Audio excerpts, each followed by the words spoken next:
সাল্লাল্লাহু আলাইহি ওয়াসাল্লাম তিনি বলবেন ইয়া রাব্বি হাবলি উম্মতি উম্মতি।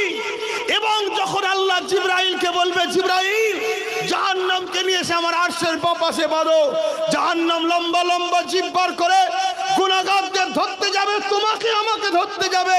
হযরতে জিবরাইল আওয়াজ দিয়ে বলবে উম্মতে মুহাম্মাদির দিকে জাহান্নাম তেড়ে তেড়ে যাচ্ছে।